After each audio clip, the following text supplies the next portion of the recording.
Boa noite, irmãos. Uma alegria para mim estar aqui. Eu gostaria de, em primeiro lugar, agradecer a equipe do Ministério Fiel e também os irmãos em Cristo aqui de São Luís pela receptividade, pelo amor com que sempre tratam os servos e ministros da palavra. E eu me sinto privilegiado de poder estar com vocês neste lugar. Eu quero explicar a vocês qual é a proposta dessa primeira palestra, dessa primeira palavra nesta noite. E já vou dizer de cara que vai ser mais aula do que sermão. Se você gosta mais de sermão, espera amanhã ou daqui a pouco. Acho que o pastor Leandro vai poder expor com mais clareza algumas coisas. Mas eu achei que era importante, num ano em que nós celebramos os 500 anos da Reforma Protestante, começar esse encontro com uma espécie de aula. Então, eu quero aqui caminhar com vocês em alguns tópicos que são simples, mas ao mesmo tempo importantes para nós entendermos a Reforma Protestante de uma maneira bem introdutória, é verdade, mas usando os famosos slogans ou lemas, né? Os 5 solas, como já foi mencionado aqui, e eu vou trabalhar com eles. Mas antes vamos falar com Deus, vamos orar mais uma vez e depois eu inicio essa palestra. Pai Santo, nós estamos aqui com o privilégio de relembrar a fidelidade de servos teus no passado, quando descobriram verdades na tua santa palavra. E nós pedimos que o resultado disso não seja celebração desses servos, mas amor maior pelo Senhor. Pedimos que o teu povo se encante cada vez mais com a verdade presente na tua escritura, no teu escrito sagrado, e sejam anunciadores dessa palavra por todo o canto dessa terra. Pedimos a tua bênção sobre esta palestra e pedimos que tu nos conduzas a refletir histórica e teologicamente sobre coisas que dizem respeito à tua igreja. Oramos em nome de Cristo, amém. Eu já quero começar a dizer uma coisa que alguns de vocês talvez não saibam. Você já deve ter ouvido algumas vezes a ideia de que a reforma teve 5 lemas, né? Slogans famosos, os chamados solas. Então, sola scriptura, sola fide, sola gratia, solus Christus e soli deo gloria. São termos latinos que eu vou explicar daqui a pouco nessa palestra. Mas eu quero começar dizendo que esses slogans são uma coisa recente. Eles não eram lemas da época da reforma. Na verdade, eles são uma espécie de estruturação pedagógica que surgiu pouco mais de 50 anos atrás.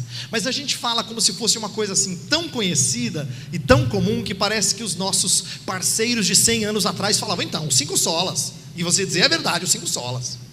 Não é bem assim. Na verdade, tudo aquilo que eu vou falar nessa noite, dentro desses slogans, eram conhecidos, eram propagados naquela época, mas eles viraram uma espécie de resumo de algumas ênfases típicas da Reforma Protestante. Então, assim, surgiram diferentes estruturações. Por exemplo, na época da Reforma já tinha Philippe Melanchthon, que era o grande sucessor de Martinho Lutero, que usou expressões como sola fide, sola gratia. Então, 2 delas pelo menos aparecem lá, mas a gente não tem as 5 até muito recentemente, não é? No entanto, eu não quero desprezar ao trazer essa informação.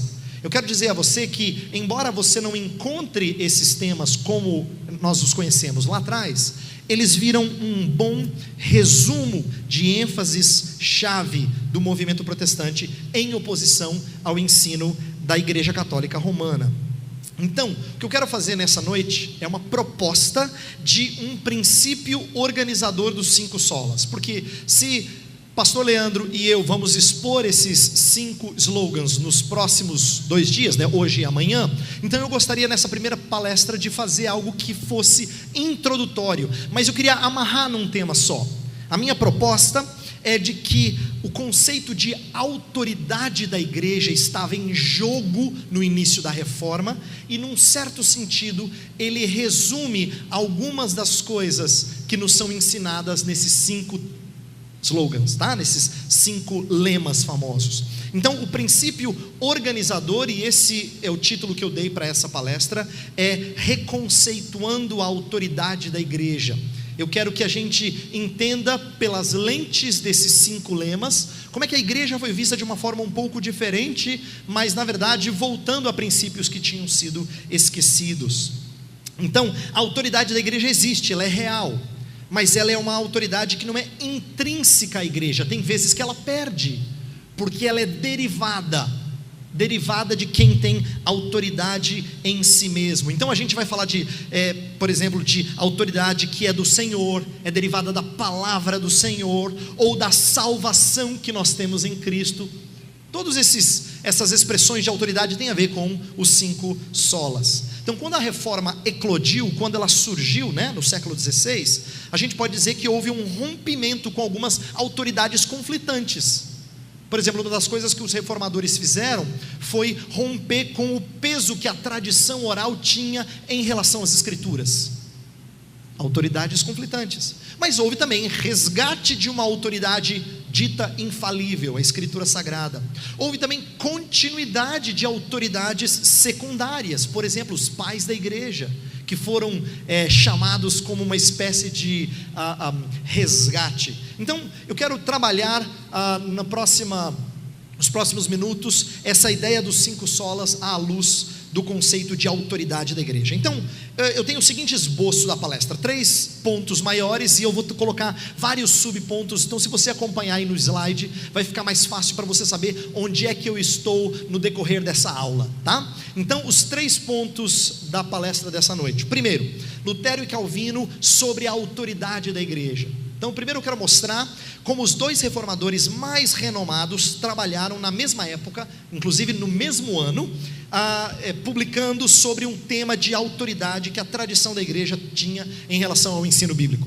Então, Lutero publicou um livro chamado Sobre os Concílios e a Igreja, e Calvino escreveu uma famosa resposta ao cardeal Sadoleto. E ambos livros trabalham com a ideia da autoridade da igreja em relação ao ensino bíblico. Então eu vou trabalhar nessa primeira parte um pouco do que esses 2 reformadores disseram sobre a autoridade da igreja, tá? Segunda parte da nossa palestra é uma olhada rápida num exemplo bíblico semelhante à reforma protestante. E eu quero pegar a reforma do rei Josias, tá? Na verdade, nós não vamos estudar esse texto delongadamente, eu não tenho condições de expor aqui os 2 capítulos, mas eu quero mostrar como, em aspectos muito curiosos, as propostas de reforma de Josias eram bem semelhantes àquilo que os reformadores estavam propondo, mostrando que o que eles estavam propondo não era uma inovação, na verdade era um resgate de uma coisa que já tinha sido feita há milênios atrás, porque entre Josias e reforma protestante é chão, hein? Não é? Mas aqui há um certo resgate de princípios bíblicos. Então eu quero olhar a história da reforma sob o rei Josias, levantando aspectos que eu poderia chamar de paradigmáticos. Estabelecem um paradigma, para qualquer reconceituação da autoridade da igreja. E por último, aí nós vamos entrar nos 5 solas. Eu quero mostrar o impacto dessa mudança do entendimento da igreja, do entendimento de autoridade da igreja sobre os lemas da reforma. E aí a gente vai concluir. Então essas são as 3 partes da palestra. Então, à medida que eu vou falando, vai acompanhando o slide para você perceber em que ponto nós estamos, porque cada uma dessas 3 partes tem subpontos. Então é para facilitar o seu acompanhamento. Não é difícil em termos de conceito, mas é para você saber onde é que nós estamos nessa ordem de assuntos, tá bom? Então vamos começar com o que Martinho Lutero e João Calvino disseram sobre a autoridade da igreja. E eu quero começar falando de qual era o contexto romano, isto é, o contexto da igreja católica apostólica romana, no final da Idade Média, que proporcionou uma reação da reforma protestante, e especificamente o contexto dos 2 livros, o de Lutero e o de Calvino. Então olha que curioso, quando Lutero estava já maduro e vamos dizer assim, no vigor da sua vida já mais amadurecida, estava nos últimos anos da sua vida, é verdade, mas ainda com vigor e de certa forma já experiente, surgiu um interesse do Papa da época de convocar um concílio na Itália, que é um lugar de muita influência romana, desde aquela época, obviamente já era, para condenar os ensinos luteranos. Mas naquela época, os príncipes germânicos, eles já tinham um pé atrás com essa coisa que o Papa queria fazer, porque eles sabiam que ia ser um concílio de um lado só. Então eles, receosos com isso, irrequietos, eles acabaram se beneficiando do que Lutero fez. Lutero, ele aproveitou o crescente interesse por um concílio, e ele resolveu examinar como os concílios do passado funcionaram, que a autoridade foi atribuída a eles, e se eles eram um instrumento viável para uma nova reforma da igreja. Lembra que o conceito de reforma, ele extrapola a chamada reforma protestante. Então ele estava avaliando se a ideia de convocar um concílio, uma reunião ecumênica no sentido de grande, abrangente, se ela seria interessante para mudanças na igreja. Calvino, o contexto do escrito dele é semelhante, embora mais específico. Quem conhece um pouco da história de Calvino sabe que Calvino era um jovem promissor que teve uma primeira passagem pela cidade de Genebra, e aí ele foi, vamos dizer assim, expulso pelos líderes da cidade. Quando ele foi expulso, em 1538, um cardeal muito oportunista, chamado Jacopo Sadoleto, escreveu uma carta aos governantes de Genebra, tentando fazer com que a cidade de Genebra voltasse à fé católica. E aí, Calvino, que tinha sido chutado, pediram a ele, Genebra pediu a ele, imagina, depois de ter chutado ele, pediu a ele que escrevesse uma resposta a Sadoleto. Depois de muita insistência, Calvino então resolve escrever essa carta, e ele produz então um documento que, junto com Lutero, mostra qual era o conceito de autoridade que a igreja tinha. Bem, falando em autoridade, meu segundo subponto, autoridade de concílios aqui. O que Lutero e Calvino falam então sobre os concílios, sobre os líderes da igreja? Lutero demonstra vários exemplos em que os concílios e os doutores se contradisseram. Essa é uma das coisas que ele faz no livro dele. Ele pega assim vários momentos da história em que ele percebe que há contradições de conceitos, de tal forma que ninguém podia dizer há um consenso doutrinário. Ele mostra que havia contradições entre decisões de um concílio aqui, de um concílio acolá, além do que havia alguns decretos conciliares que não eram mais seguidos. Então ele mostra como os concílios têm uma autoridade não tão grande assim, muito inferior à autoridade maior da parte de Deus. Bem, Calvino faz algo parecido, só que ele não está falando de concílio de maneira geral, ele está falando da carta desse cardeal Sadoleto, que estava tentando trazer Genebra de volta para a fé católica. Então, uma das coisas que Sadoleto escreve na carta, esse bispo católico, esse cardeal, ele fala assim: olha, cuidado com aqueles que têm ensinado inovações. Aí Calvino fala assim: olha, é inovação para quem não conhece, porque na verdade eu estou resgatando uma coisa conhecida no passado. O que Calvino estava defendendo é que quando a gente volta para alguma coisa que não é genuinamente nova, mas que tem fundamento nas escrituras e no ensino de pais anteriores, nós não podemos chamá-la de nova. Ele vai dizer, pelo contrário, a igreja tem se deturpado ao ensinar no decorrer da Idade Média coisas que não estavam no passado. Ele cita exemplos: transubstanciação, que é o conceito de que na hora da missa aquele pão se transforma no corpo verdadeiro de Jesus. É por isso que tem muito católico que tem medo de morder a hóstia para não sangrar. Essa cultura católica presente no Brasil é resultado desse tipo de doutrina que tem séculos, mas que Calvino vai dizer assim: isso é inovação, isso não estava no começo da igreja cristã. Outro exemplo que ele cita é a confissão lá para o padre, né, e a absolvição privada. Ele disse isso não era prática comum no passado. A ideia do purgatório, a intercessão dos santos, pontos que ele levanta para mostrar que a autoridade de concílios é uma autoridade repleta de falhas. E esse vem a ser um conceito bem protestante. Protestantes não têm problema com líderes, mas ele sabe que líderes são falhos. Ele não tem problema com concílios, dizendo, isso aí é coisa de homens. Mas ele entende que concílios são falhos. Então o que ambos alegam nas suas obras é que deveria haver um cuidado para com a autoridade e o peso que esses concílios tinham. Outro assunto que eles também tratam é a autoridade de oficiais. A autoridade de oficiais. De acordo com Lutero, a decisão de um concílio não é válida porque ela foi feita por certas pessoas. Isso era uma ideia muito comum no catolicismo daquela época. A sucessão apostólica. A ideia de que um bispo tem autoridade porque ele recebeu lá atrás Pedro recebeu de Jesus, e essa autoridade é passada de mão em mão. Então depende da pessoa. E Lutero vai dizer não, A decisão de concílio não é válida porque foi feita por certas pessoas, ela só é válida se ela estiver em harmonia com a palavra. Nesse sentido, a autoridade de um concílio não difere de um pastor ou de um professor que seja apto. É curioso isso, porque Lutero passa a levantar algo que era muito temeroso para a Igreja Católica Romana na época. Dizer assim que tanto um concílio quanto um pastor fiel à palavra tem o mesmo peso. Você, como assim? Um concílio é um concílio. Lutero vai dizer, não, ambos são servos da palavra. Se a palavra é proferida com fidelidade, está aí a autoridade. Calvino apela para o seu ofício de pastor. Isso é uma coisa curiosa. No seu escrito, ele ainda era muito jovem, cerca de 30 anos. Ele apela para o seu ofício de pastor e doutor para legitimar sua atividade de reforma. Ele quer dizer assim, gente, eu não estou fazendo isso só porque eu sou um crente em Jesus Cristo. Eu não estou fazendo isso porque eu tenho algum tipo de direito de investigação particular das Escrituras, embora essa tenha sido uma ênfase da reforma. Mas ele quer dizer, não, eu tenho um ofício a cumprir. Eu sou mestre da palavra. E como mestre da palavra, como pastor, eu preciso ser um fiel transmissor da mensagem apostólica. Essa é uma coisa muito curiosa, em que os reformadores mudaram o conceito de apostolicidade.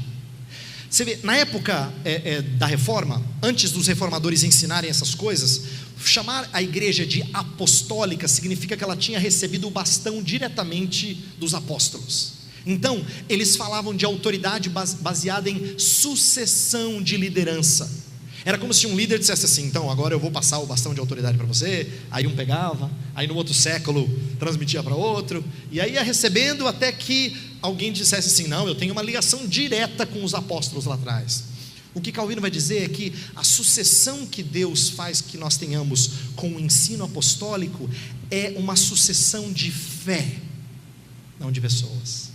É por isso que pessoas de famílias diferentes, de raças diferentes, de povos diferentes, são inseridos no povo de Deus e continuam a sucessão apostólica. Por quê? Porque eles ensinavam a doutrina dos apóstolos. Essa é a ideia. Então, os reformadores vão trazer um novo conceito de apostolicidade que tinha se perdido naqueles dias. É a palavra transmitida que dá validade ao ofício, Calvino diria, e não o ofício que dá autoridade à palavra. Outro subponto é a autoridade subordinada às Escrituras. Eu já falei sobre isso, mas eu quero explorar um pouquinho mais. Lutero entendia que a natureza e a função de um concílio não é de estabelecer novos artigos de fé, além dos encontrados nas Escrituras. Isto é, o que concílios têm que fazer? Eles têm que pegar aquilo que está já explicitado nas Escrituras e defender, explicar, mas não criar coisas novas. Ele se via muito preocupado com as ideias novas que surgiam, não é? Assim como os bispos só poderiam julgar alguma coisa como herética se eles conseguissem derivar o veredito de heresia da própria Escritura. Então ele começa a defender a importância, ele mesmo era alguém que era considerado um herético, né? E ele vai dizer, olha, se você conseguir derivar a minha heresia das Escrituras, então você pode chamar de heresia. É isso que ele está querendo dizer. Ele estava alegando que a autoridade de qualquer concílio, de qualquer organização, de qualquer liderança de igreja, sempre é subordinada às Escrituras. Mesma coisa fez Calvino. Ele entendia que era importante nós aprendermos com os pais da igreja, lá do começo dos primeiros séculos, né? Depois do Novo Testamento, e também dos concílios, só que ele não os venerava. No entanto, ele dizia, eles são indispensáveis auxílios para o entendimento da palavra. Olha que interessante, Calvino está fazendo uma coisa que poucos de nós conseguem fazer. Poucos de nós. A maioria ou polariza para um lado ou polariza para o outro. Ou a gente tem uma veneração exagerada por um autor que a gente gosta, ou por um pregador que a gente ouve, ou a gente diz, não, meu negócio é só as Escrituras. Mas Calvino vai dizer, não, eu não posso venerá-los como se eles fossem, né, fundamentais, no sentido de os intérpretes ilustres das Escrituras, mas eu também não posso esquecer de que eu preciso do auxílio deles. Então ele não foi nem para um lado, nem para o outro. Ele entendeu a importância da tradição, conquanto ela fosse bem compreendida. E último subponto nessa primeira parte é que, como resultado disso tudo, Lutero e Calvino estão trazendo um novo conceito da igreja, mas não é novo no sentido de jamais falado, é parecido com aquele novo de Jesus, né? Novo mandamento vos trago, que vos ameis uns aos outros. Eu fico imaginando os ouvintes, diz assim: Jesus, conta outra, tipo assim, essa aí já está no Antigo Testamento. Mas ele estava trazendo novo porque ele estava apresentando de forma nova, não era nova de descontinuidade com o que já havia sido revelado, era novo no sentido de ser renovado, de ser entendido de forma mais clara, e com mais fulgor e mais nitidez, mas não totalmente diferente. É isso que eles estavam fazendo. O novo conceito de igreja não é dizer assim: pessoal, vamos inventar a roda. Eles não estavam inventando a roda, eles estavam resgatando algumas coisas. Então, por exemplo, olha que interessante, Lutero era acusado de ter um conceito muito assim etéreo, muito idealista de igreja. Para quem gosta de filosofia, diziam que ele tinha uma eclesiologia platônica. Gosta aqui de filosofia, né? Uma eclesiologia platônica. Por quê? Porque ele falava muito da justificação pela fé, que é algo que você não consegue, não é palpável, não é? A fé é invisível. Falava muito da igreja invisível. E aí, para se defender dessa acusação, ele vai dizer assim: não, peraí, é verdade que eu falo da justificação pela fé, ela é importante na minha pregação. É verdade que eu falo da igreja invisível. O que é esse conceito? É a ideia da igreja que só Deus vê. Eu não vejo, mas Deus sabe quem realmente é dele. Essa é a ideia de igreja invisível. Mas o que Lutero vai dizer? Ele diz: não, peraí, nós temos sinais bem visíveis da igreja. Quer ver? Quando é que você enxerga a igreja? Quando você vê uma assembleia de santos. E por santos ele não quer dizer gente perfeita, ele quer dizer gente perdoada, né? Gente perdoada. Quando você vê pregação da palavra, que ele considerava a evidência mais clara da presença da igreja. Quando você vê batismos e ceias, né, sendo ministradas, a ministração dos sacramentos. Quando você vê exercício da disciplina. Quando você vê líderes sendo ordenados, né, oficiais. Quando você vê orações. Ele diz: tem várias maneiras da igreja se tornar visível. Então Lutero queria dizer: vocês me atacam de ter uma igreja idealista? Não, minha igreja é bem pé no chão. O pessoal ora, ouve a Bíblia, fala com Deus, não é? Exerce disciplina, toma ceia juntos, e proclamamos que todos somos pecadores que carecem do perdão de Deus. Essa é a visibilidade da igreja, e ela tem que ser visível. Calvino também tinha algo muito precioso em relação a conceitos muito fortes no catolicismo romano sobre igreja. Muitos deles falavam sobre igreja como sendo a mãe dos fiéis. Esse era um conceito muito forte de igreja na Idade Média. E Calvino não vai rejeitar isso totalmente, mas ele vai dizer: é mais do que isso. Ela não é só mãe no sentido de nutrir, mas ela é escola que conduz à verdade. Mas o conceito predileto de Calvino, e eu amo essa ideia dele, ele fala assim: sabe o que é a igreja? É a comunhão dos fiéis. Por que essa ideia é tão linda? Porque ela quebra com hierarquia. É gente no mesmo nível, não tem tablado, não tem diferença, é gente no mesmo nível, é gente que, como fiéis, são conduzidos à comunhão em Cristo Jesus, por obra do Espírito Santo.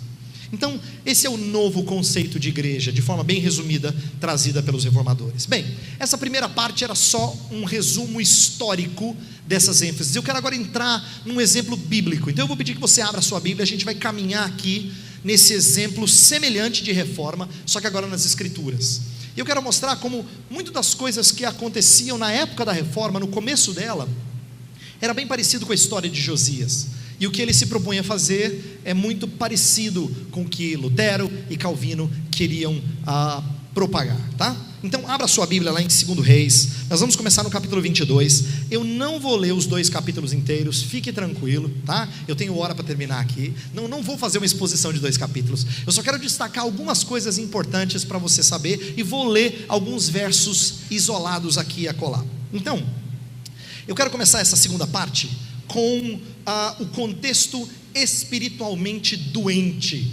Um contexto espiritualmente doente. Se você olhar na sua Bíblia, o capítulo anterior, nós não vamos ler, segundo Reis 21, tem o reinado de Manassés. Manassés foi o rei de Judá mais mau que houve, e foi o pai de Josias? Bem, Manassés havia feito coisas horrendas, desde trazer impurezas para o templo, até oferecer próprio filho para sacrifício a um Deus falso. Havia inserção de prostituição cultual, havia uma profanação do templo com culto, com objetos de culto de outros deuses, muita coisa, muita coisa. Ele acabou utilizando utensílios do templo para pagar e fazer outras coisas, pagar dívidas suas e assim por diante. Então, Manassés é o péssimo exemplo de contexto espiritualmente doente. Mas o que chama a minha atenção é a maneira como o livro dos reis conta a história dos reis. Sabe por quê? Quando Josias vem ao reinado, nunca é assim, e Josias fez segundo o seu pai Manassés, ou não fez segundo o seu pai. Por quê? Porque Manassés nunca é, ou o pai nunca é o padrão. O padrão sempre é, e fez segundo o seu pai Davi. Olha para o verso 2 de 2 Reis 22. Fez ele o que era reto perante o Senhor, andou em todo o caminho de Davi, seu pai. Você vai dizer, não, o pai não era Manassés? Era, mas ele quer dizer que o antecessor que conta é Davi. Davi é o padrão de rei íntegro, com todos os pecados dele que nós conhecemos, mas o padrão de alguém que se alia ao Senhor e depende do Senhor, que os outros reis deveriam demonstrar. O que isso nos ensina? Interessante isso, de que ao mesmo tempo que Josias não segue uma tradição de Manassés, ele segue uma tradição de Davi. A reforma fez isso. A reforma sabia não seguir uma tradição, mas seguir outra tradição, e não desprezar tradição como um todo. Estou dizendo isso porque se você é evangélico há algum tempo, é possível que tradição seja uma daquelas palavras que arrepie você. Fala assim, então, como diz a tradição, aí você até assim, range, né, de medo. O que vem por aí? Mas os reformadores não eram assim.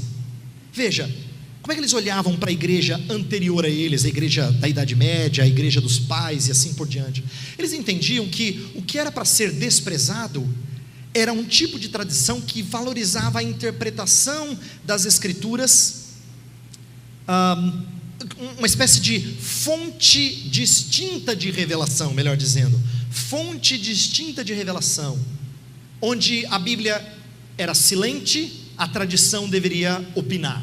Então, a tradição acabava tendo autoridade paralela. É assim, isso a Bíblia não falou, mas a igreja diz, 3 pontinhos. Esse tipo de tradição é aquilo que os reformadores negaram. Mas eles não negaram a importância da interpretação das escrituras feita pela igreja ao longo dos séculos. Tanto é que eles tinham o maior prazer em conectar com homens do passado e dizer assim, olha o que nós estamos ensinando não é novo, veja o que disse o fulano, o ciclano, o beltrano. Quer dizer, conectar com a boa tradição. Então, se você já ouviu, ou se você é do tipo que quando alguém cita um nome, tipo assim, como disse João Calvino, você fala assim, meu querido, eu quero ouvir da Bíblia, para de falar de João Calvino, ou de Martinho Lutero, quem quer que seja. Cuidado para não ser alguém avesso à boa tradição, ok? Nós não temos que nos apegar à tradição só pelo amor à tradição, claro que não, mas rejeitar tudo é ir para as escrituras como se a gente não precisasse de auxílio. Isso não é bom. Uma das coisas que a gente aprende com os reformadores é a importância de nós ficarmos nos ombros de gigantes que nos antecederam. Eu não vou para as escrituras sozinho, eu vou sendo ajudado por muitos outros homens do passado que conheceram esse livro, estudaram esse livro, e eu quero aprender com eles. Então, num certo sentido, Josias preserva a boa tradição. Mas vamos para um segundo subponto aqui. Olha como existe um resgate do livro da lei, que é a palavra de Deus, né? No capítulo 22, versos 8 a 10, acompanhe a minha leitura, por favor. 22, de 8 a 10 diz assim: Então disse o sumo sacerdote Uquias ao escrivão Safã: Achei o livro da lei na casa do Senhor. E Uquias entregou o livro a Safã e este o leu. Então o escrivão Safã veio ter com o rei e lhe deu relatório dizendo: Teus servos contaram o dinheiro que se achou na casa e o entregaram nas mãos dos que dirigem a obra e têm a seu cargo a casa do Senhor. Relatou mais o escrivão Safã ao rei dizendo: O sacerdote Uquias me entregou um livro. E Safã o leu diante do rei. A gente lê essa história, e embora você conheça, se você já é cristão há um tempo, já leu as escrituras, você já ouviu sobre essa história, a gente perde de vista o que estava acontecendo naquela época. As pessoas não tinham livraria evangélica para comprar sua Bíblia individual, não é? A cópia do livro da lei era provavelmente uma coisa raríssima. Talvez tivesse só uma ali no templo. E por causa dos dias de Manassés, de ter desprezado totalmente a leitura da lei, esse livro ficou escondido em algum pacote, sei lá, alguma biblioteca, algum monte de rolos, alguma coisa assim. E aí alguém acha e fala assim: uau, você já leu esse livro? Ele fala sobre a gente. E o livro da lei estava sendo lido, e isso levou as pessoas a redescobrir algo extraordinário. O que parece surpreendente para alguns de vocês não é tão surpreendente assim. Eu vou dizer, quando alguém que já está na igreja há algum tempo começa a ter as escrituras explicadas por um mestre fiel, essa pessoa diz assim: ó, estou conhecendo a Bíblia como eu nunca conheci, achei o livro da lei. É verdade, é uma descoberta. É como se ele estivesse entendendo esse livro pela primeira vez. Diz assim: por que não me disseram antes que era isso? Não é? Esse tipo de descoberta é fascinante, mas ele provoca muitas coisas. O que eu quero dizer é que o que Josias está fazendo ali, o que ocorre nos dias de Josias, é semelhante ao que ocorre nos dias dos reformadores. Havia um lema muito usado pelo movimento humanista em outras áreas do saber, como a filosofia, teologia, que era de volta às fontes. Em latim é ad fontes, de volta às fontes. O que eles queriam dizer? Era parar de estudar livros que falavam sobre. Vamos ler o material primário. Em vez de ler os que falam sobre, vamos ler o que está lá na fonte. Vamos voltar para o original. E no contexto teológico, isso significou voltar para as escrituras e estudá-la com mais afinco. Um impulso linguístico que iria entender o texto conforme o original hebraico ou o original grego, para entender mais profundamente o texto. Ao invés de usar comentaristas, o que na época era chamado de glossas, agora eles queriam conhecer o próprio texto e se encantar com ele. Então, num certo sentido, o resgate do livro que aconteceu nos dias de Josias é o que acontece na Reforma Protestante, é um resgate do livro. Um terceiro subponto é a submissão à palavra. Olha só o resultado disso. Se você pensa assim que eles fizeram festa quando leram o livro para o rei, não pense que fizeram festa. O impacto foi assim impressionante, foi de chacoalhar o chão. Olha só, verso 11 até o verso 13 de 2 Reis 22. Tendo o rei ouvido as palavras do livro da lei, rasgou as suas vestes. Essa expressão de profundo arrependimento. Rasgou as suas vestes. Ordenou o rei a Ilquias, o sacerdote, a Aicão, filho de Safã, a Acbor, filho de Micaías, a Safão, o escrivão, e a Asaías, servo do rei, dizendo: ide e consultai o Senhor por mim, pelo povo e por todo o Judá, acerca das palavras deste livro que se achou, porque grande é o furor do Senhor que se acendeu contra nós, porquanto nossos pais não deram ouvidos às palavras deste livro, para fazerem segundo tudo quanto de nós está escrito. Eu gosto demais do início desse verso 13: ide e consultai o Senhor. Ele era rei. Quem está falando isso é o rei Josias. Mas o que ele diz? Eu estou subordinado ao Senhor. A minha autoridade é subordinada à autoridade da palavra desse livro. Por favor, consultem a Deus por mim. Eu quero saber o que Deus vai fazer com o nosso povo diante de tantos pecados anteriores. Olha só que entendimento, dessa submissão à palavra. O rei podia mandar e desmandar. Inclusive, se você prestar atenção na sua leitura de Reis ou de Crônicas, você vai perceber que o povo sempre acompanha a tendência do rei. Se o rei fazia o que era reto perante o Senhor, o povo vai atrás. Se o rei fazia o que era mal perante o Senhor, o povo vai atrás. A gente não encontra assim pessoas contestando o rei, dizendo assim: ô rei, nós queremos fazer a tua vontade, Deus, nós queremos fazer a tua vontade contra esse rei. Raríssimos os casos em que isso acontece esporadicamente, mas na maioria das vezes você tem o povo seguindo o rei. Então o rei tinha poder total, total nas mãos. Mas esse rei, temente ao Senhor, diz: ide e consultai ao Senhor. Ele está submisso à palavra de Deus. Eu gosto demais e eu vejo a relação disso com o que aconteceu com Martinho Lutero na Dieta de Worms, 1521.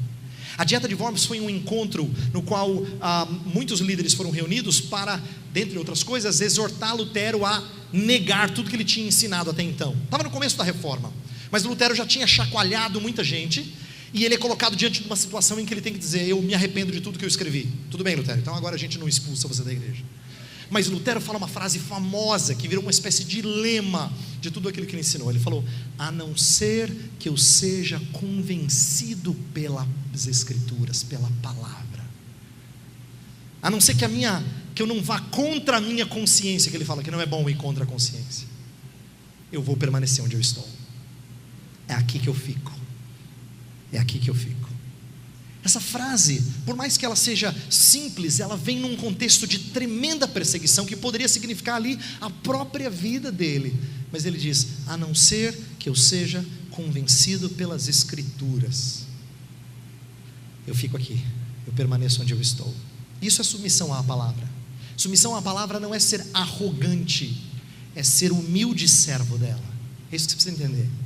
Convicção não pode ser fruto de arrogância, tem que ser fruto de quem se submete à veracidade da palavra. Se é isso que ela diz, eu preciso me submeter a ela, então eu tenho que proferi-la com convicção.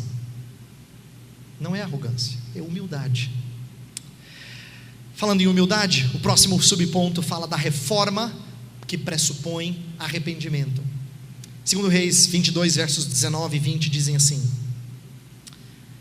porquanto o teu coração, isso aqui é a palavra da profetisa em resposta à consulta que o rei fez. Ela diz assim: porquanto o teu coração se enterneceu e te humilhaste perante o Senhor, quando ouviste o que falei contra este lugar e contra os seus moradores, que seriam para assolação e para maldição, e rasgaste as tuas vestes e choraste perante mim, também eu te ouvi, diz o Senhor.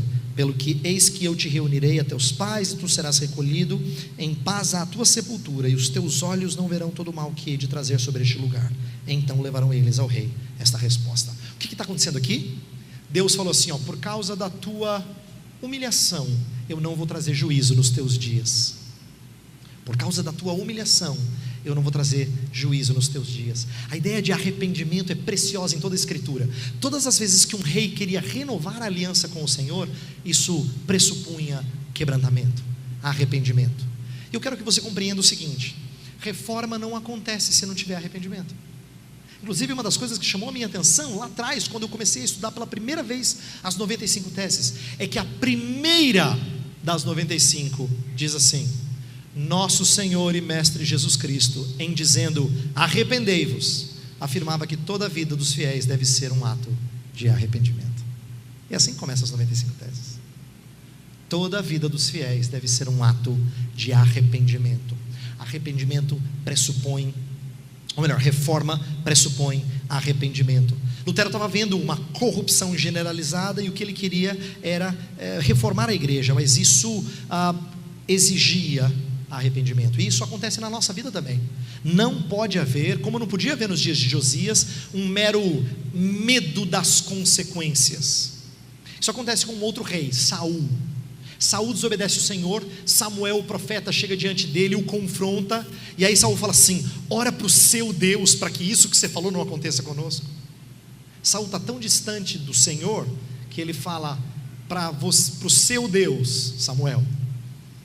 Samuel vem confrontá-lo, e ele tem medo das consequências. Muitas vezes as pessoas têm medo das consequências, elas não têm tristeza de alma porque feriram a santidade do Senhor.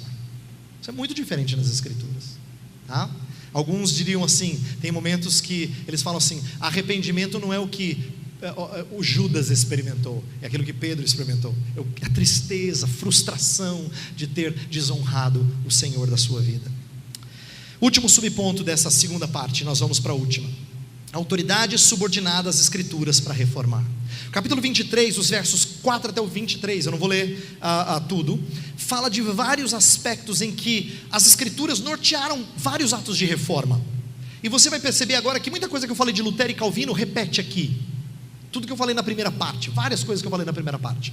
Por exemplo, no versículo 4 a gente tem uma confirmação da autoridade dos oficiais, aqueles que são fiéis. Quem é fiel, esse continua tendo autoridade. Versículo 4, Josias encomenda então os oficiais. Olha só, o rei ordenou ao sumo sacerdote Ilquias e aos sacerdotes da segunda ordem, aos guardas da porta, que tirassem do templo do Senhor todos os utensílios que se tinham feito para Baal e para o poste ídolo e para todo o exército dos céus, e os queimou fora de Jerusalém, nos campos de Cedron, e levou as cinzas deles para Betel. Quer dizer, ele deu essa ordem para quem era oficial. Lembra que Calvino e Lutero falaram da ideia da autoridade dos oficiais, mas sempre uma autoridade subordinada à palavra. Acontece aqui uma autoridade de oficiais fiéis. Mas não tinha só oficiais fiéis, tinha oficiais infiéis, para mostrar que o que traz autoridade a um oficial não é o fato de ele ser oficial, e sim fidelidade às escrituras. Porque no verso seguinte, lembra que ele comissionou o sumo sacerdote e alguns outros sacerdotes para uma tarefa, mas no verso seguinte, olha o que ele faz: também destituiu os sacerdotes que os reis de Judá estabeleceram para incensarem sobre os altos das cidades de Judá e ao redor de Jerusalém, como também os que incensavam a Baal, ao sol, à lua e aos mais planetas e a todo o exército dos céus. Quer dizer, tinham sacerdotes que tinham posição oficial, mas eles estavam ensinando idolatria, e Josias resolve o quê? Destituí-los. Então, a autoridade de um oficial está na veracidade daquilo que ele faz, é calcado na palavra, antes do que na sua posição.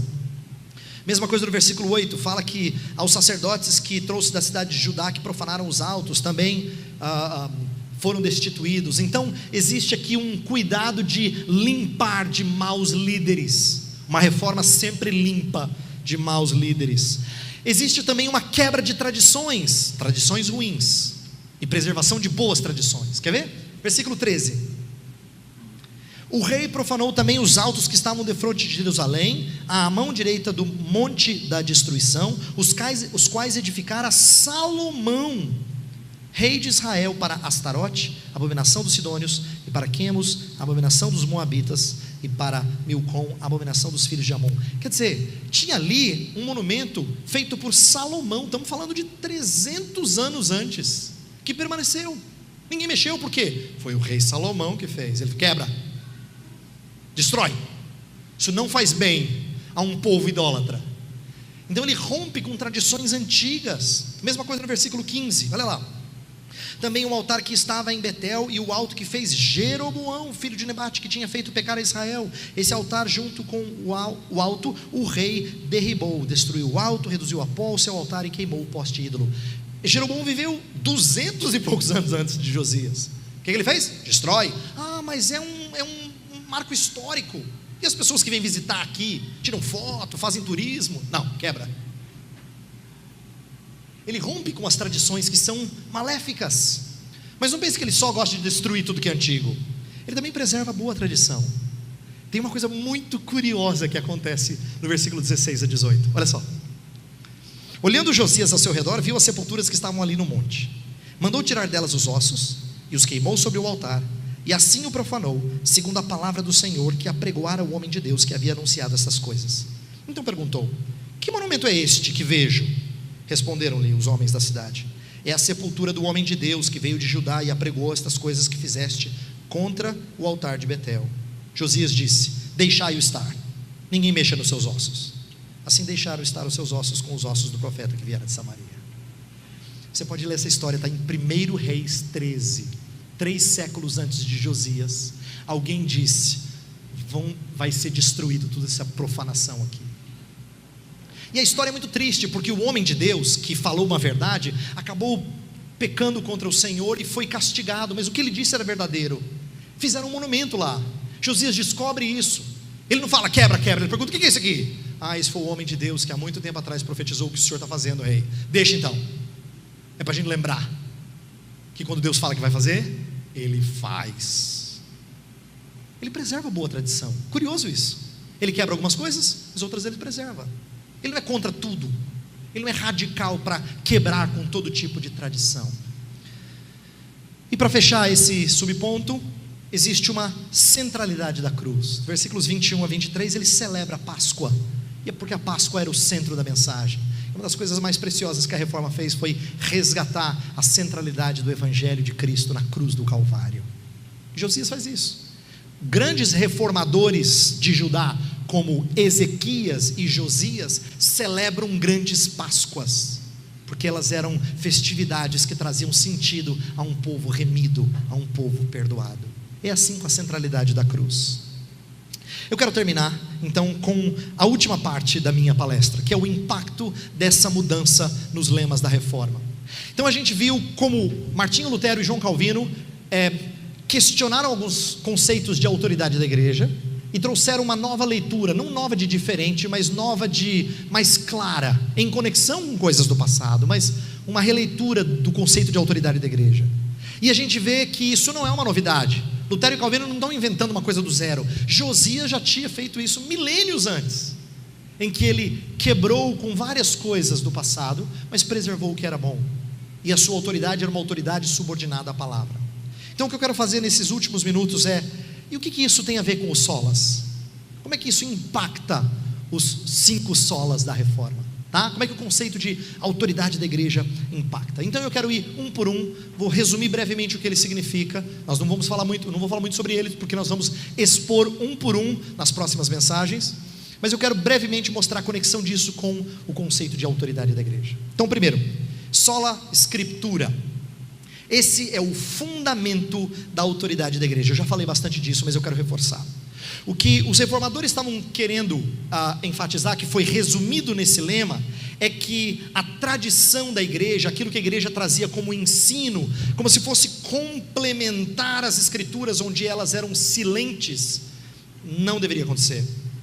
Por quê? Porque o único intérprete oficial das escrituras é a própria escritura.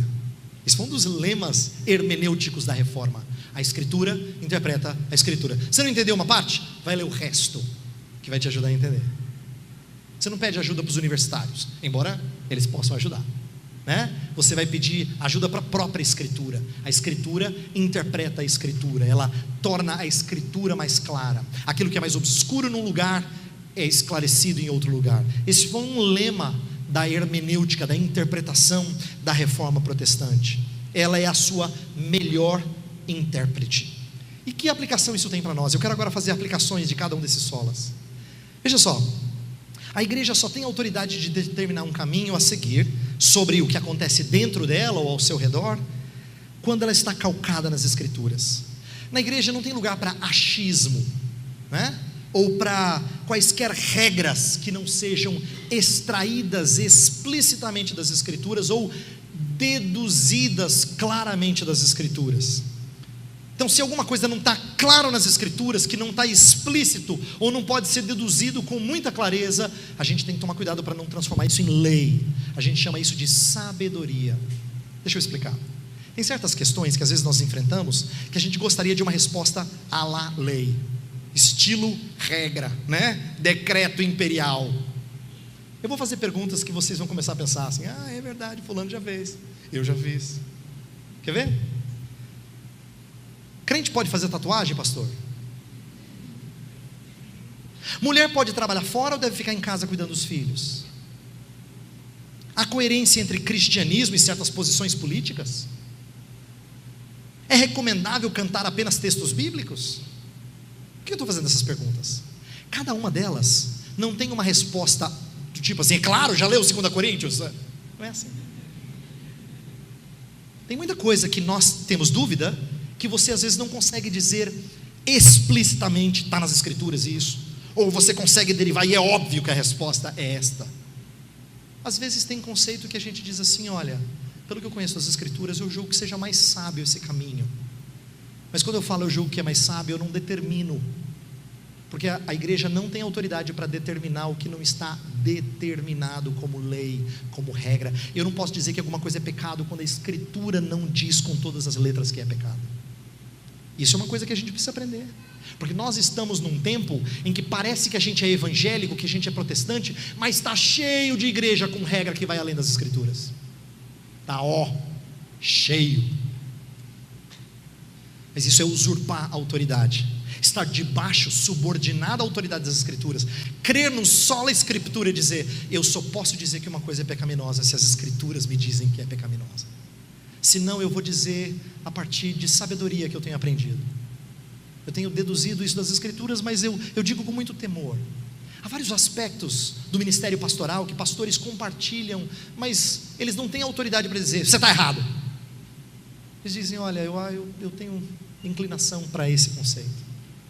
Esse tipo de humildade deveria ser entendida como sola Escritura. Eu só posso afirmar que alguma coisa é de fato santa ou pecaminosa, recomendável ou não, se as Escrituras me dizem com todas as letras, ou se eu deduzo claramente dela. Segundo dos solas, sola fide. Se sola Escritura é o fundamento da autoridade da igreja, é o que está, no alicerce, sola fide é o instrumento da autoridade da igreja.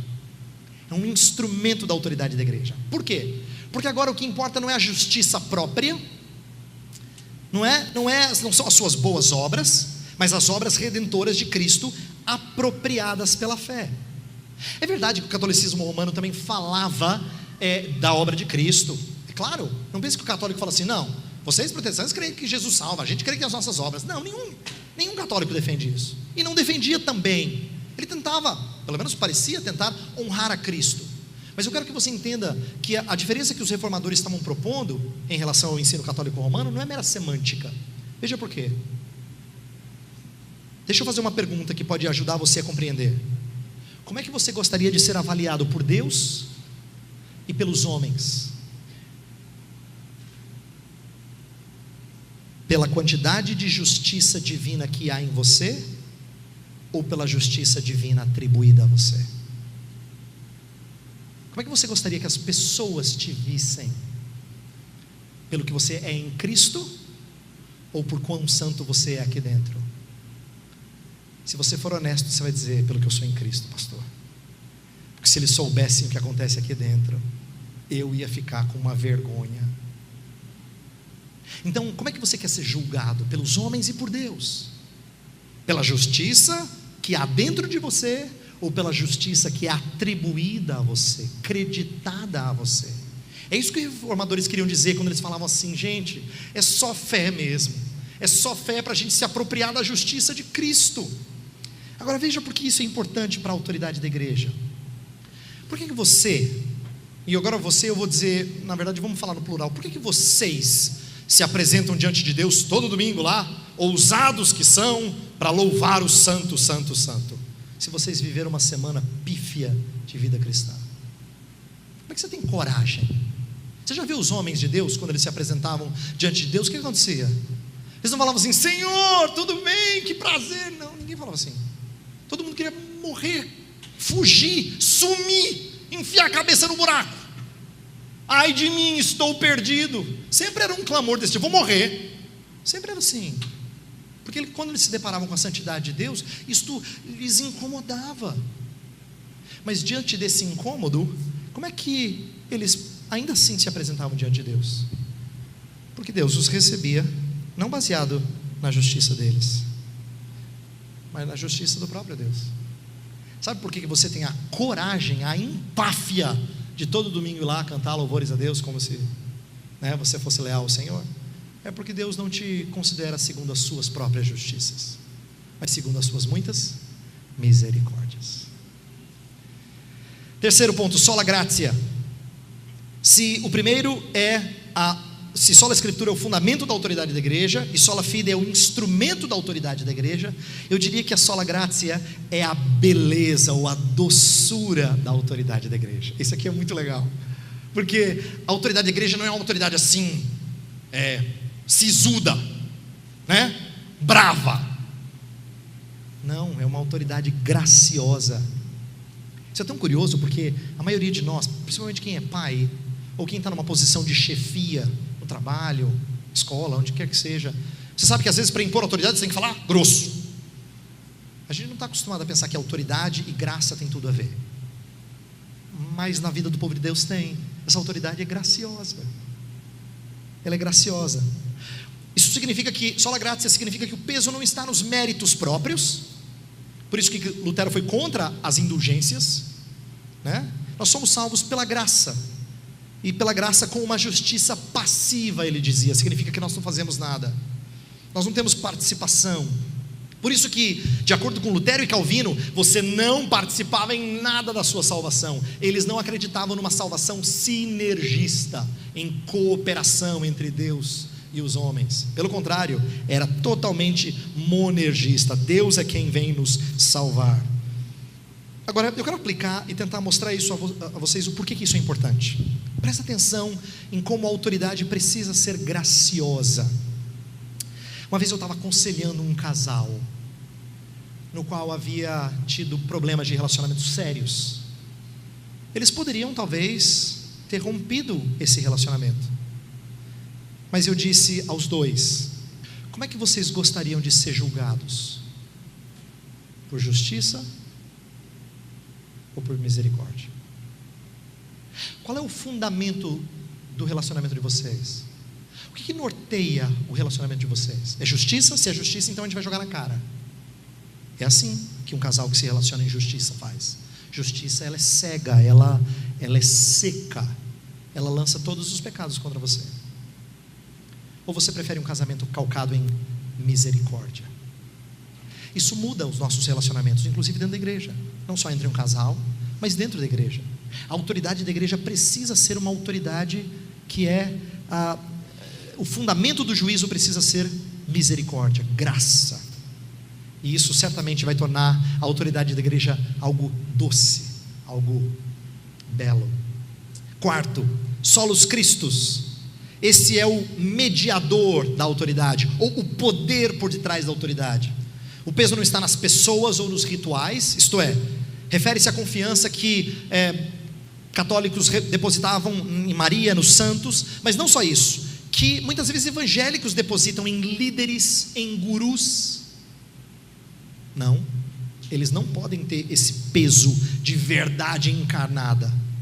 A reforma rompeu com o sacerdotalismo, rompeu com essa ideia de confissão ao padre, confissão auricular, com a eficácia dos sacramentos em si mesmos. Quem é batizado está resolvido, ou coisa do tipo. Não, os reformadores não acreditavam nisso, porque só Cristo é mediador dessa autoridade que a igreja tem.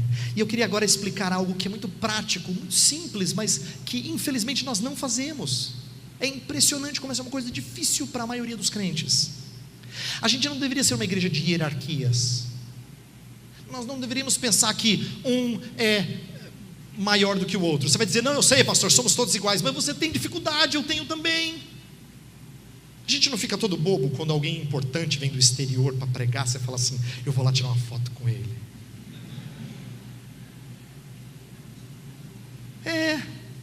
Só que isso mostra que nós às vezes esquecemos de que outros homens de Deus que pregam a palavra são santos como nós. A igreja não é a comunhão dos santos? É a comunhão dos santos. Agora, tem uma aplicação mais séria, mais difícil. Se é a comunhão dos santos, significa que você tem tanto direito de exortar aquela pessoa importante quanto ela a você, em Cristo Jesus. Mas sabe o que a gente fala? Quem sou eu, pastor? Quem sou eu? Porque a gente tem aquele conceito assim de que gente importante é só um outro importante pode fazer. Mas você lembra daquele texto que fala assim: onde 2 ou 3 estiverem reunidos em meu nome, ali estou no meio deles? Não é para reunião de oração fracassada, tá? Esse verso. Esse verso fala sobre disciplina eclesiástica. Quando 2 ou 3 estão diante de alguém em pecado, em nome da verdade de Cristo, Cristo está ali. Ele promete que o poder dele está ali. Portanto, solos Christus na vida da igreja significa que só o poder de Cristo é mediador dessa autoridade que a igreja tem, e não autoridades. E o último soli deo gloria. Esse é o propósito da autoridade da igreja. Por que a igreja tem autoridade? É para a glória de Deus. Não é pelo que os homens fazem, mas é pelo que Deus realiza em nós. Se tudo vem dele, se tudo é por meio dele, certamente tudo tem que ser para ele. Romanos 11:36. E aí, o que nós temos que lembrar é que a igreja nunca pode ser lugar de fãs ou de celebridades, mas é o lugar em que pessoas comungam com redimidos pelo mesmo Salvador, para a glória do mesmo Senhor. Deixe-me concluir, e a minha conclusão é simples. Nós estamos iniciando, nesta noite, uma celebração dos 500 anos da Reforma. Isso vai acontecer em vários lugares, não só do Brasil, mas do mundo.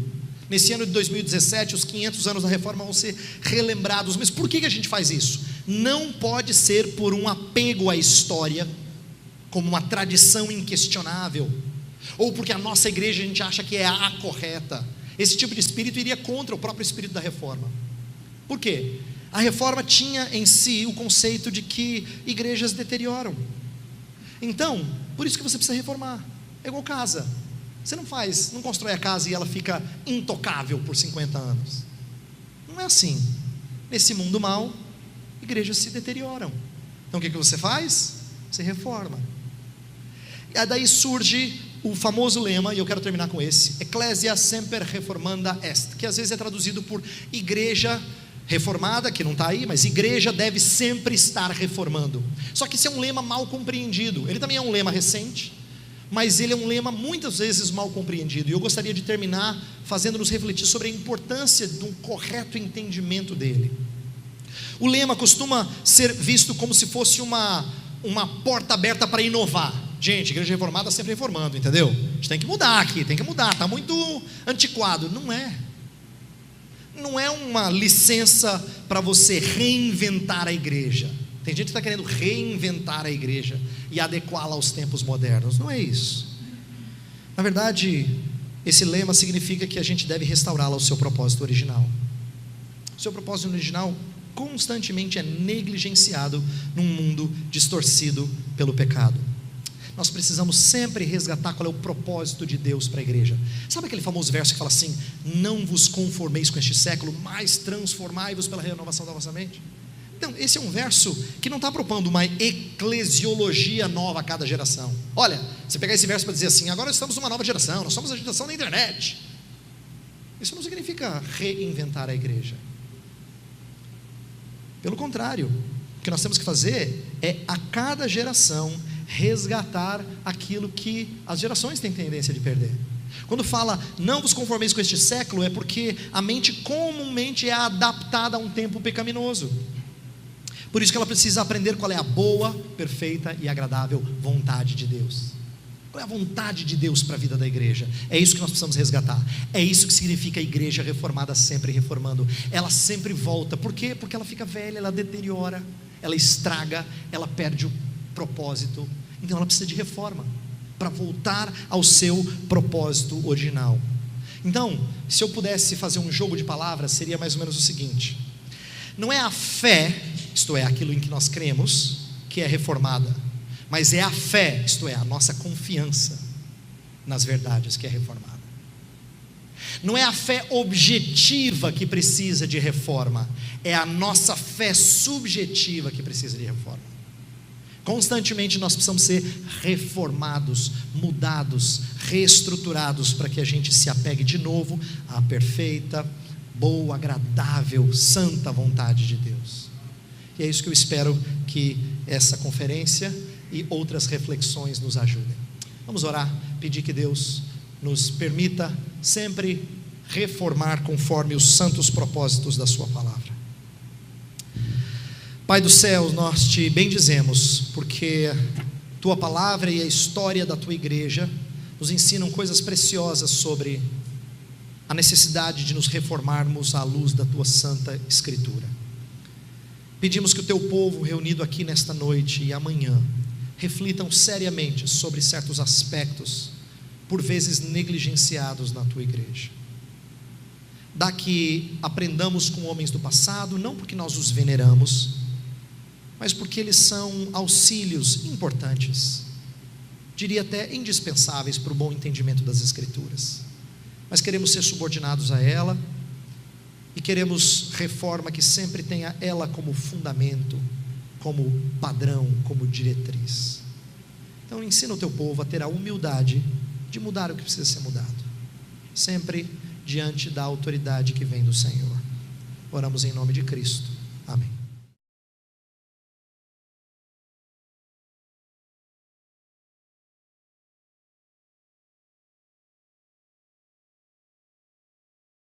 desses 5 lemas, como é que a igreja foi vista de uma forma um pouco diferente, mas na verdade voltando a princípios que tinham sido esquecidos. Então, a autoridade da igreja existe, ela é real, mas ela é uma autoridade que não é intrínseca à igreja. Tem vezes que ela perde, porque ela é derivada de quem tem autoridade em si mesmo. Então a gente vai falar por exemplo, de autoridade que é do Senhor, é derivada da palavra do Senhor, ou da salvação que nós temos em Cristo. Todas essas expressões de autoridade têm a ver com os 5 solas. Então, quando a reforma eclodiu, quando ela surgiu, no século XVI, a gente pode dizer que houve um rompimento com algumas autoridades conflitantes. Por exemplo, uma das coisas que os reformadores fizeram foi romper com o peso que a tradição oral tinha em relação às escrituras. Autoridades conflitantes. Mas houve também resgate de uma autoridade dita infalível, a escritura sagrada.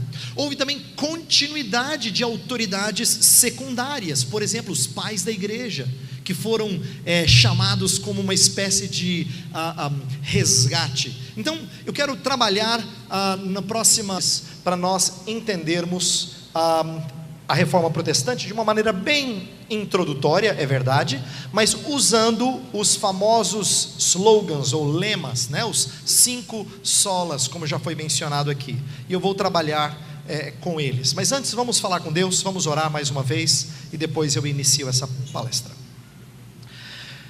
Pai Santo, nós estamos aqui com o privilégio de relembrar a fidelidade de servos teus no passado, quando descobriram verdades na tua santa palavra.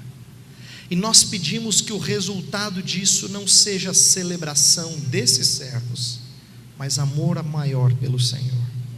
Pedimos que o teu povo se encante cada vez mais com a verdade presente na tua escritura, no teu escrito sagrado, e sejam anunciadores dessa palavra por todo o canto dessa terra. Pedimos a tua bênção sobre esta palestra e pedimos que tu nos conduzas a refletir histórica e teologicamente sobre coisas que dizem respeito à tua igreja. Oramos em nome de Cristo, amém. Eu já quero começar a dizer uma coisa que alguns de vocês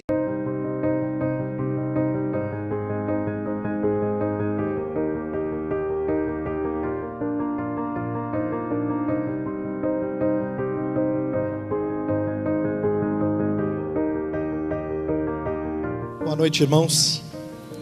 Uma alegria para mim estar aqui. Eu gostaria de, em primeiro lugar, agradecer a equipe do Ministério Fiel e também os irmãos em Cristo aqui de São Luís pela receptividade, pelo amor com que sempre tratam os servos e ministros da palavra. E eu me sinto privilegiado de poder estar com vocês neste lugar. Eu quero explicar a vocês qual é a proposta dessa primeira palestra, dessa primeira palavra nesta noite. E já vou dizer de cara que vai ser mais aula do que sermão. Se você gosta mais de sermão, espera amanhã ou daqui a pouco. Acho que o pastor Leandro vai poder expor com mais clareza algumas coisas. Mas eu achei que era importante, num ano em que nós celebramos os 500 anos da Reforma Protestante, começar esse encontro com uma espécie de aula.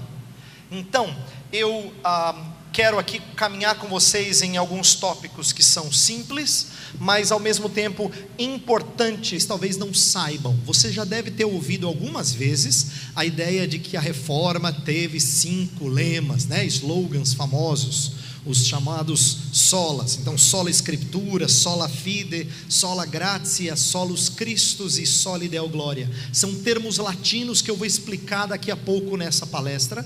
Mas eu quero começar dizendo que esses slogans são uma coisa recente. Eles não eram lemas da época da reforma.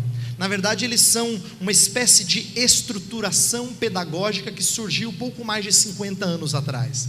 Mas a gente fala como se fosse uma coisa assim tão conhecida e tão comum que parece que os nossos parceiros de 100 anos atrás falavam, então, 5 solas. E você dizia, é verdade, os 5 solas.